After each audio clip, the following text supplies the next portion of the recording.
Como saben todos los que nos siguen habitualmente, los que vienen cada domingo, estamos predicando el Evangelio de Marcos.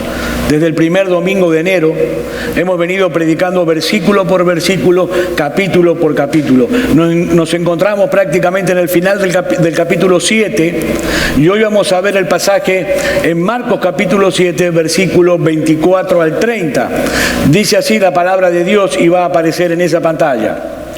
Levantándose de allí, se fue a la región de Tiro y de Sidón, y entrando en una casa no quiso que nadie lo supiese, pero no pudo esconderse. Porque una mujer cuya hija tenía un espíritu inmundo, luego que oyó de él, vino y se postró a sus pies. La mujer era griega y sirofenicia de nacimiento, y le rogaba que echase fuera de su hija el demonio. Pero Jesús le dijo: deja primero que se sacien los hijos, porque no está bien tomar el pan de los hijos y echarlo a los perrillos.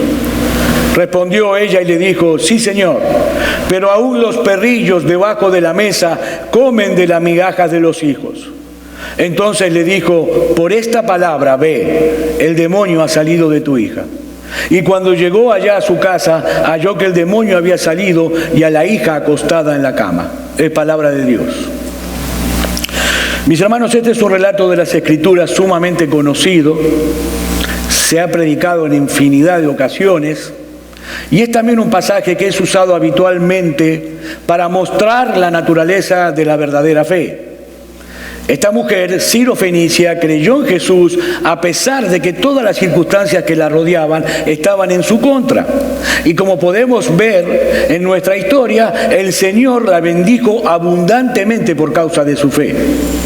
Sin embargo, aunque este sea el centro de la historia, la naturaleza de la fe es el centro, el corazón de esta historia, y no es incorrecto en absoluto que nosotros usemos este relato para hablar acerca de la naturaleza de la fe, porque es una parte intrínseca dentro de la historia. En esta mañana yo quiero hacerles ver a ustedes que hay algo más en el trasfondo de este pasaje. Algo más que nos ayuda a nosotros a tener un mejor entendimiento de la naturaleza y el alcance del Evangelio. Y en la primera escena que encontramos en nuestra historia, tanto Marcos como Mateo, los dos evangelistas que relatan paralelamente esta historia, nos dice que el Señor se fue de Galilea, donde estaba en el evento pasado, a la región de Tiro y Sidón, ya sea para descansar o para enseñarle a sus discípulos a solas, o para librarse de esa multitud que lo seguía a todas partes, o bien para evitar una confrontación prematura con los líderes religiosos de Israel. Si ustedes recuerdan los que vinieron la semana pasada, nosotros ya vimos que el Señor tuvo un enfrentamiento con los fariseos, porque los fariseos condenaban a los discípulos de Jesús porque comían el pan sin lavarse las manos, ¿recuerdan? Y Jesús le expuso, les hizo ver la hipocresía de su religiosidad legalista. Y en cierto modo, este enfrentamiento que Jesús tuvo con los fariseos en esa oportunidad marcaría el principio del fin del Señor. Pero todavía no era el momento para que Cristo se dirigiera a la cruz. Por eso se retira. Se retira solo a una región al norte de Galilea, a las ciudades de Tiro y de Sidón, que es la región que hoy ocupa el Líbano. Es ahí donde el Señor se retira. Y un comentarista dice respecto de Tiro que representaba la más extrema expresión del paganismo que un judío podía llegar a encontrar fuera de las fronteras de Israel. Eran ciudades absolutamente paganas. Así que es sumamente significativo que el Señor Jesús haya escogido precisamente esta región para su retiro. Esta historia, hermano, evidentemente es una especie de anticipo del plan redentor de Dios que llevaría a cabo a través de su Hijo y que habría de alcanzar todas las naciones de la tierra. Mis hermanos, Cristo vino a comprar un pueblo. Un pueblo que estaría compuesto por hombres y mujeres de toda lengua, de toda raza, de toda tribu y de toda nación. Marcos continúa la historia diciendo que el Señor entró en una casa. Él no especifica de quién era la casa, pero sí que Cristo tenía la intención de pasar desapercibido en esa casa. Pero como dice nuestro texto literalmente, Él no pudo pasar desapercibido, Él no pudo esconderse. ¿Por qué? Porque una mujer sirofenicia estaba decidida a tener una audiencia con Jesús ese día. Y esto ya, mis hermanos, de entrada nos enseña algo, ¿no? Y es que la verdadera fe es como un imán que nos atrae hacia el Señor.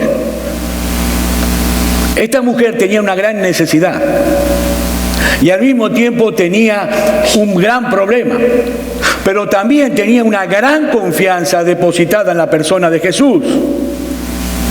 No se nos dice el nombre de esta mujer, pero sí conocemos las circunstancias que marcaron su vida, su entorno. Marcos nos dice que era griega culturalmente hablando, es decir, era una mujer gentil. Ella no pertenecía por nacimiento a la nación de Israel. Era lo que llamaba gentil, porque no era judía. Y para colmo, Marcos dice que ella era sirofenicia de nacimiento. En otras palabras, esta mujer provenía de un trasfondo groseramente pagano.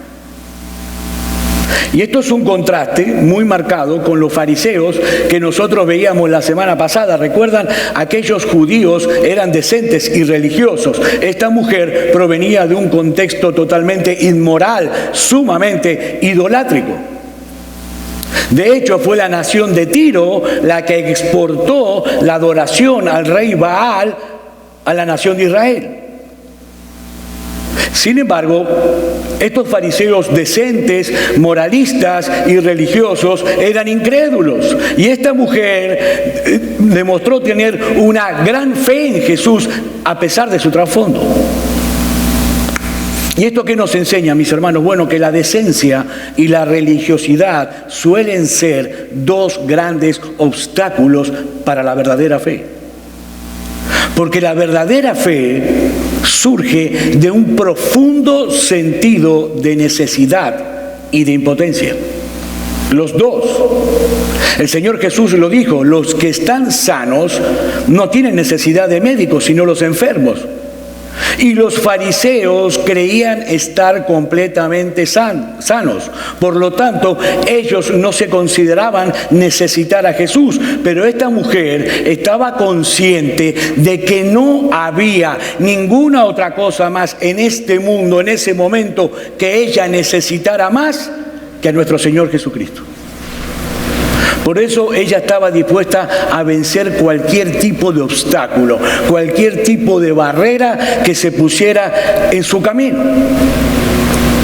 Aunque también sabía que no había ninguna razón para tener la menor expectativa de ser recibida por ese rabí de Nazaret y que ese rabí escuchara sus ruegos. Porque ella sabía perfectamente que los judíos trataban por todos los medios de estar lo más lejos posible de esos idólatras paganos gentiles, especialmente si se trataba de un rabí.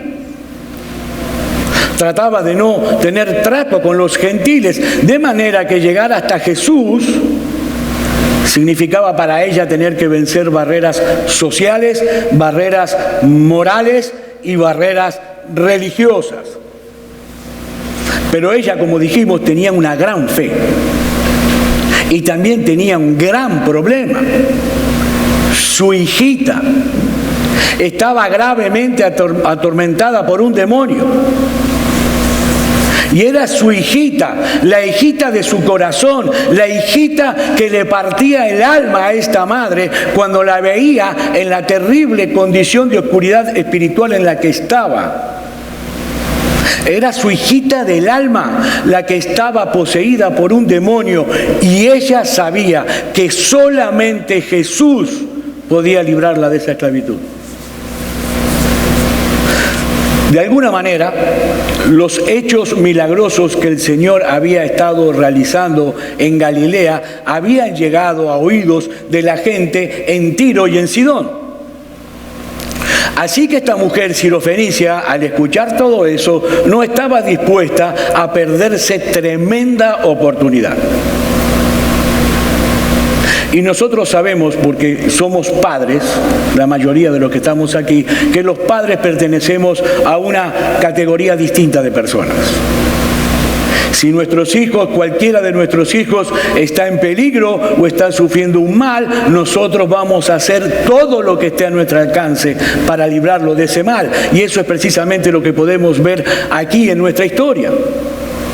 Marcos dice en el versículo 26 que esta mujer le rogaba al Señor. Es decir, este verbo da la idea de que ella se lo pedía con insistencia, es decir, una y otra vez se lo suplicaba.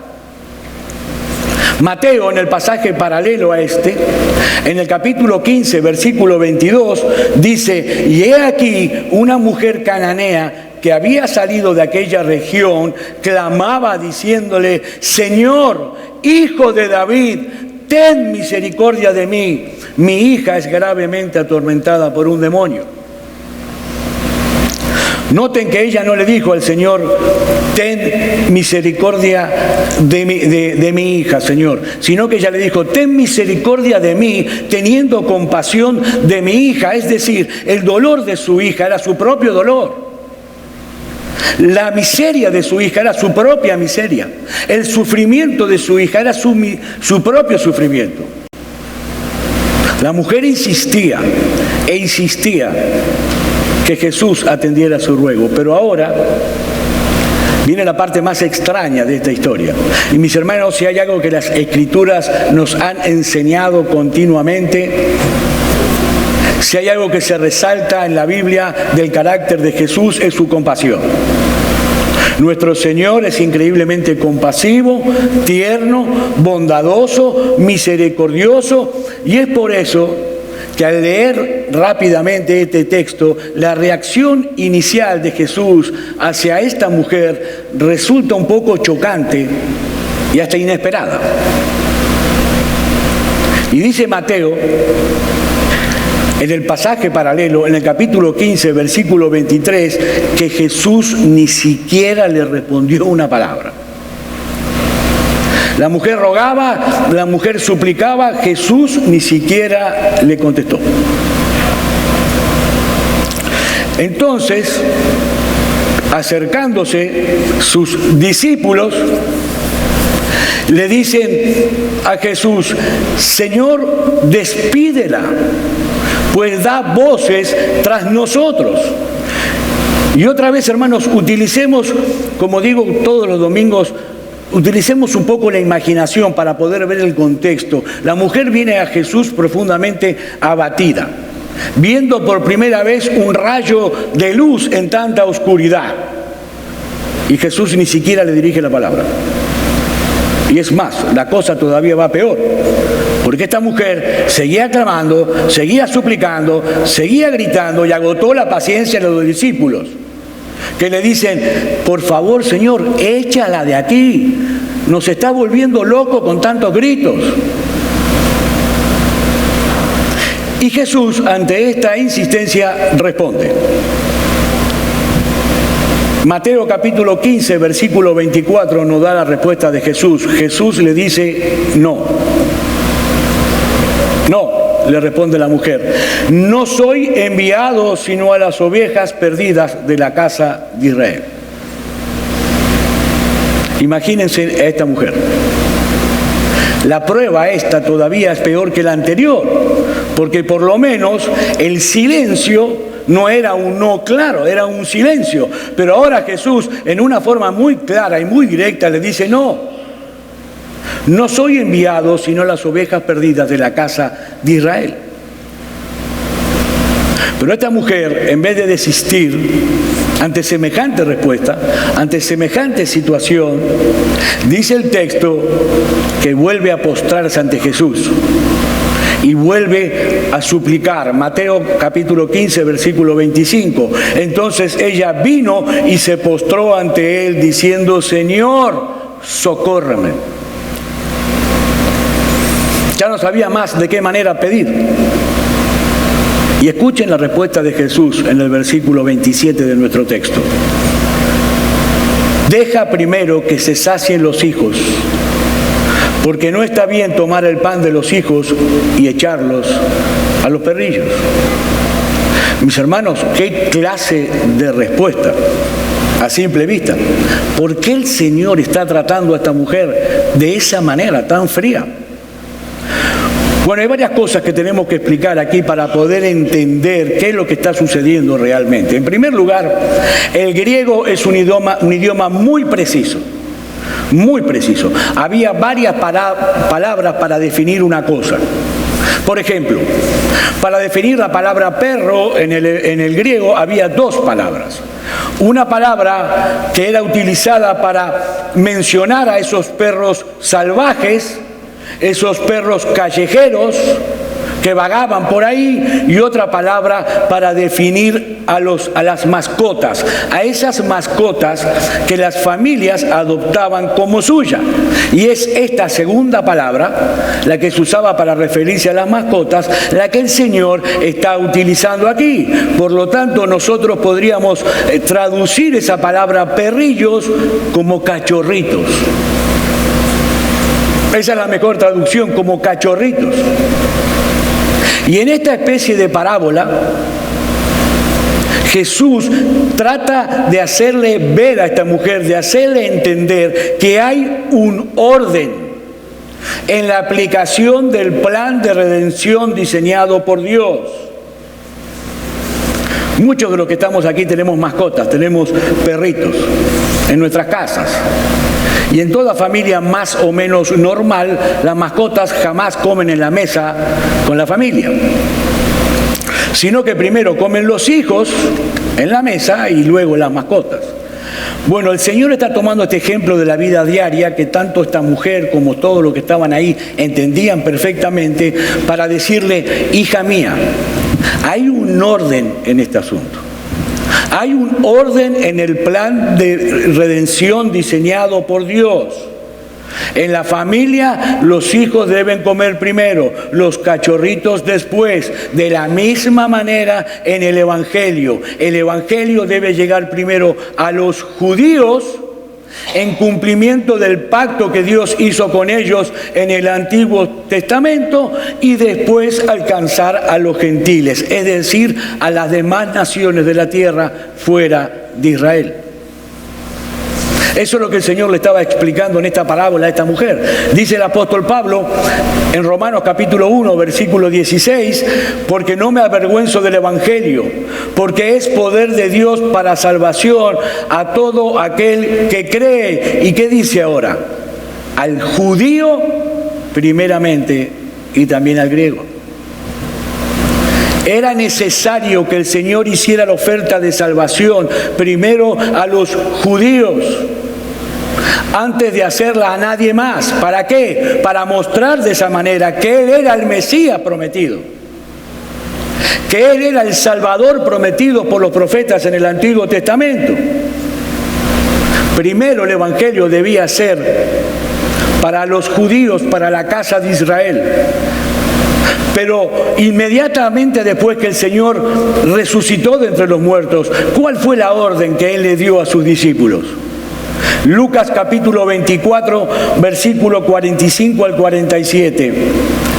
Entonces les abrió el entendimiento para que comprendieran las Escrituras y les dijo: así está escrito, y así fue necesario que el Cristo padeciese y resucitase de los muertos al tercer día, y que se predicase en su nombre el arrepentimiento y el perdón de los pecados en todas las naciones. Pero comenzando ¿dónde? Comenzando desde Jerusalén. Y es ese orden en la aplicación del plan redentor de Dios que sirve de trasfondo a esta declaración de Jesús a esta mujer sirofenicia. El Señor Jesucristo debía morir y resucitar antes que las puertas del cielo sean abiertas de par en par para los gentiles. Dice el apóstol Pablo en Efesios capítulo 2, versículos 12 al 14, en aquel tiempo, es decir, en este tiempo que estamos relatando nosotros, en aquel tiempo estabais sin Cristo, alejados de la ciudadanía de Israel y ajenos a los pactos de la promesa, sin esperanza y sin Dios en el mundo. Pero ahora en Cristo Jesús, vosotros que en otros tiempos estabais lejos, habéis sido hechos cercanos por la sangre de Cristo. Porque Él es nuestra paz, que de ambos pueblos hizo uno, derribando la pared intermedia de separación. Eso es lo que Jesús le estaba explicando a esta mujer, que era necesario que primero el Evangelio llegara al pueblo de Israel. Ahora, ¿saben qué es lo más impresionante de esta historia? Lo más impresionante de esta historia es que esta mujer sirofenicia entendió perfectamente todo lo que Jesús le estaba queriendo decir a través de esta parábola. Ella se da cuenta que detrás de esa parábola de Jesús hay una oferta velada. Hay una oferta que no está clara, pero que está allí y a la cual ella va a aferrarse con todas las fuerzas de su corazón. Escuchen la respuesta de la mujer a Jesús en el versículo 28. Sí, Señor, pero aún los perrillos debajo de la mesa comen de la migaja de los hijos. Hermanos, ¿qué respuesta? ¿Ustedes se dan cuenta de lo que esta mujer está diciendo aquí? Jesús acaba de decirle que ella no tiene lugar en la mesa todavía. Pero luego que los hijos se sacien, que el Evangelio haya sido ofrecido a las ovejas perdidas de la casa de Israel, entonces la invitación sería para todos. Pero esta mujer, en vez de ofenderse con Jesús por su respuesta y decirle, pero ven acá Jesús, pero ¿quién te cree que tú eres en realidad para hablarme así? No, esta mujer le dice con toda humildad, no hay problema, Señor, no hay problema. Yo entiendo perfectamente el punto. Yo acepto que soy un cachorrito gentil. Yo acepto que no tengo derecho a estar sentada en la mesa todavía. Pero ¿sabes qué? El banquete de la gracia de Dios es tan abundante, es tan grande, es tan maravilloso que yo me conformo con las migajas que caen de la mesa de los hijos. Hermanos, ¿qué clase de fe la de esta mujer? Dice un comentarista, esta mujer es la primera persona en todo el Evangelio de Marcos que entiende una parábola del Señor. Porque los discípulos no entendían nada hasta ahora. Los discípulos no entendían lo que había sucedido en el evento anterior. ¿Recuerdan la semana pasada?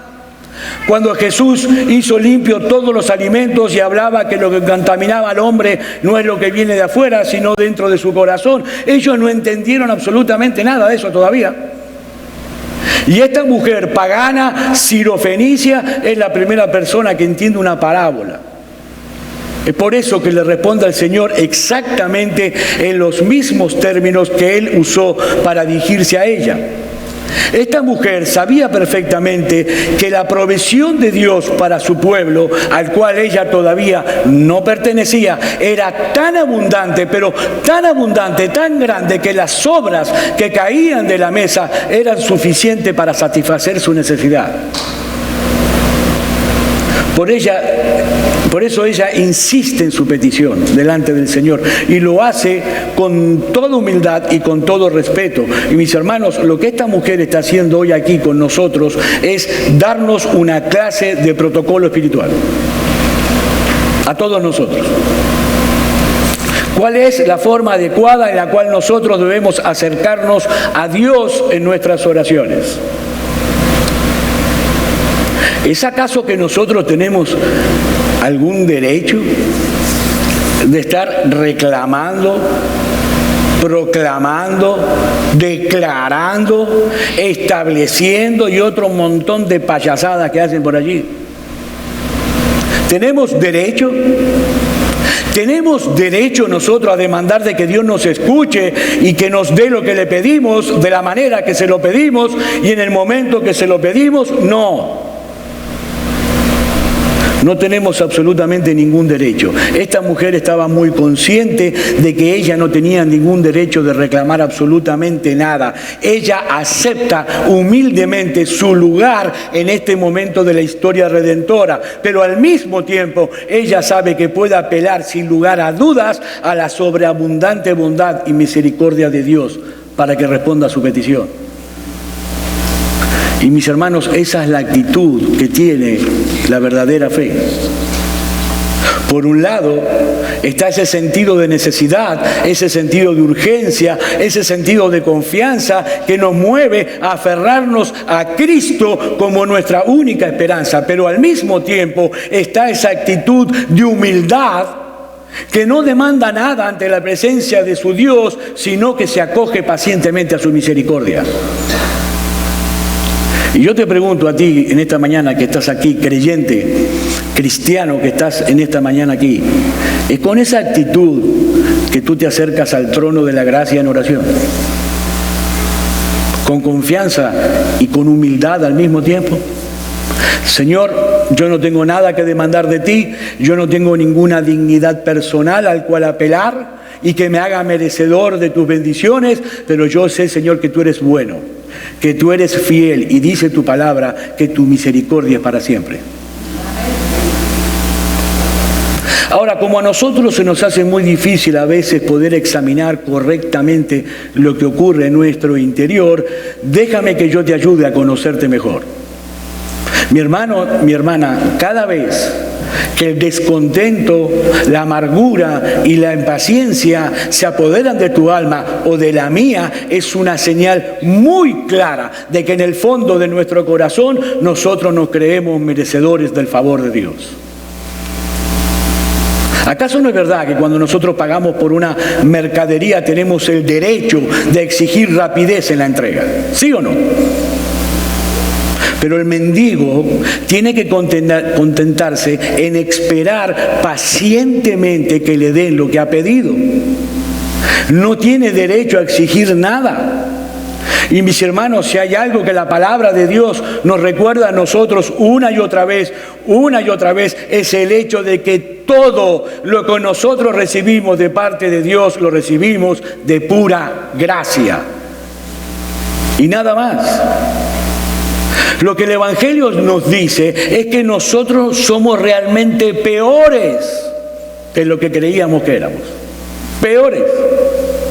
Pero al mismo tiempo el Evangelio nos enseña que somos amados y aceptados más allá de lo que nunca llegaremos a imaginar. Hermanos, piensen esto por un momento. Esta mujer sirofenicia se acercó al Señor Jesús aceptando su posición como alguien que no tenía derecho a estar sentada en la mesa. Ella lo entendía. Pero ¿saben una cosa? Ese no es nuestro caso. Nuestro caso es totalmente diferente. Todo aquel que haya confiado en Cristo para la salvación de su alma, sin importar la nacionalidad de donde provenga, ya no es más un cachorrito gentil que espera comer de las migajas que caen de la mesa. No, mis hermanos, nosotros somos los hijos de Dios. Nosotros estamos sentados en la mesa. Nosotros somos aquellos para quienes Dios ha preparado un verdadero banquete de gracia. Así que si las migajas del banquete que caían de la mesa fue suficiente para satisfacer la necesidad de esta mujer, ¿cuánto más será suficiente para nosotros que estamos sentados a la mesa? Y alguno puede estar pensando equivocadamente en este momento: ahora entiendo, pastor, ahora entiendo. Ahora que soy hijo, yo tengo derecho de demandar al padre lo que quiera, porque soy hijo. La mujer sirofenicia no estaba sentada a la mesa, pero sí yo lo estoy, entonces tengo derecho a demandar. No, mi hermano, no. Recuerda que es un trono de gracia. Repito, todos los favores que nosotros recibimos de la mano de Dios siempre serán un regalo de pura gracia, que son derramados sobre nosotros únicamente por causa de Jesús. Lo que esto significa es que nosotros ahora podemos acercarnos con toda confianza al trono de la gracia, sabiendo de antemano que ya hemos sido aceptados en la presencia de Dios con todos los privilegios que tenemos hoy, porque ahora nosotros estamos en su Hijo por medio de la fe. Eso significa, esta mujer de la historia pudo prevalecer en su petición sin desfallecer, porque ella entendió el Evangelio. Yo no tengo mérito para ser oído, pero tu bondad, Señor, es más que abundante como para suplir plenamente mi necesidad. Así que yo voy a seguir aquí, como un cachorrito gentil, debajo de la mesa, esperando tus migajas. ¿Y saben, mis hermanos, qué fue lo que el Señor hizo? El Señor honró su confianza. El Señor honró su fe. Dice el versículo 29, entonces le dijo, por esta palabra, ve, el demonio ha salido de tu hija. Y Mateo dice en su Evangelio en el capítulo 15, versículo 28, entonces respondiendo Jesús dijo, oh mujer, grande es tu fe, hágase contigo como quieres. Y su hija fue sanada desde aquella hora. Esta mujer no tenía mucho conocimiento acerca de Jesús, pero había algo que ella sí sabía.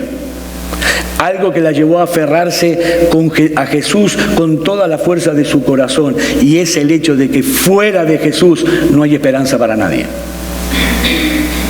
¿Oíste bien eso, mi amigo? Fuera de Jesús no hay esperanza para nadie. Mis hermanos, lo que hacía grande la fe de esta mujer es esa extraña combinación de una profunda necesidad con una gran confianza y una disposición humilde de corazón de seguir esperando en Jesús a pesar de que todas las circunstancias le estaban en contra, todas. Eso es una gran fe. Necesidad, confianza y humildad, los tres ingredientes de una fe verdadera. Y cuando la reacción inicial del Señor a simple vista parecía ser ruda y desconsiderada hacia ella, en realidad lo que el Señor estaba haciendo es probar la fe de esta mujer para que su fe llegara a ser una gran fe. Charles Spurgeon, predicando este pasaje, dijo, la mujer sirofenicia fue formada y desarrollada por el desaire de Jesús. Mientras su sabiduría la probaba, su gracia la sustentaba. Mis queridos hermanos, una de las grandes lecciones de esta historia es que nosotros debemos permanecer aferrados a Jesús, a pesar de todas nuestras dudas y de nuestros temores. Esas dudas y esos temores que nos asaltan continuamente. Déjeme decirle algo, en el momento de la prueba, en el momento de la tribulación, en el momento de la dificultad, lo que uno quisiera es que lo primero que se disparara en nosotros sea la fe, pero lamento decirles que no es así. Lo primero que se dispara en nosotros ante la prueba, ante la tribulación, es la duda. Es lo primero. Es por eso que un comentarista escribió, la fe es el instrumento por el cual nosotros podemos aplastarle la cabeza a la serpiente de la duda. Mi querido hermano, mi querida hermana, aférrate a Cristo y no lo sueltes. No lo sueltes, porque no encontrarás alivio en ningún otro lugar fuera de Él.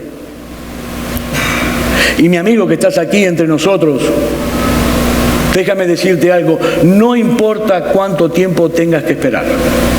No importa cuánto tiempo tú tengas que clamar, cuánta oposición tú tengas que vencer. Si tú eres un pecador que deseas la misericordia de Dios para el perdón de tus pecados y el don de la vida eterna, mi amigo, continúa clamándole a Dios hasta que Él tenga misericordia de ti. Continúa, porque dice Hechos capítulo 4, versículo 12, y en ningún otro hay salvación, porque no hay otro nombre bajo el cielo dado a los hombres en el cual podamos ser salvos. Mi amigo, no hay otra opción, no la hay. Hay un solo Dios y un solo mediador entre Dios y los hombres, Jesucristo hombre. Mi amigo, fuera de Jesús no hay salvación para nadie. Para nadie. Allí donde estás, clámale a Él por misericordia. Clámale a Él por el perdón de tus pecados. Y yo puedo asegurarte que si tú vienes a Él, a sus pies, con un corazón contrito y humillado, en arrepentimiento y fe, tú recibirás el perdón de todos tus pecados y el don de la vida eterna. Ven a Cristo, mi amigo, ven a la cruz. Y si tú eres un creyente aquí que estás atribulado hoy, que te sientes frustrado, mi hermano, mi hermana, no olvides que solo Cristo puede proveerle a tu alma el alivio que ella necesita. No lo sueltes, mi hermano, mi hermana, no lo sueltes. Aunque al principio puede que Él no te responda una sola palabra, aunque las circunstancias que hay a tu alrededor te digan que Él se ha olvidado de ti, no lo sueltes, porque eso no es verdad. Recuerda a la mujer sirofenicia y sigue esperando en Jesús a pesar de las circunstancias que te toca atravesar, porque, mi hermano, la bendición vendrá. La bendición vendrá, seguro que vendrá. Aunque a lo mejor sea en el momento y en la forma en la que tú menos lo esperas, mi hermano, la bendición vendrá. Aférrate a Jesús. Mi hermano, dile a tu alma lo mismo que le dijo Job: aunque Él me matare, en Él esperaré. O como dice Isaías en el capítulo 40, versículo 29 al 31, Él da esfuerzo al cansado y multiplica las fuerzas al que no tiene ninguna. Los muchachos se fatigan y se cansan, los jóvenes flaquean y se caen, pero los que esperan en Jehová tendrán nuevas fuerzas. Levantarán alas como las águilas, correrán y no se cansarán, caminarán y no se fatigarán. Recuerda, mi hermano, recuerda, nosotros somos los hijos y estamos sentados en la mesa para disfrutar el banquete de gracia que nuestro Dios ha preparado para todos aquellos que confían en Jesús. ¿Y sabes qué? De este lado del cielo, indefectiblemente tendremos una mezcla de bendición y tribulación. Eso es así. Pero, ¿sabes? Tenemos también la seguridad que algún día todos nosotros estaremos en la cena de las bodas del Cordero. Y aunque cueste muy difícil de creer, aunque sea casi imposible de creer, ese día, en esa cena, el Señor Jesús se va a ceñir un manto y Él nos va a servir a nosotros. No, mi hermano, no hay una pequeña luz al final del túnel, como dicen muchos escritores. No, hay una luz enorme, brillante y gloriosa al final del túnel, porque algún día tú y yo, todos nosotros, estaremos en la bendita, preciosa y gloriosa presencia de nuestro gran Dios y Salvador Jesucristo por los siglos de los siglos. Vamos a orar.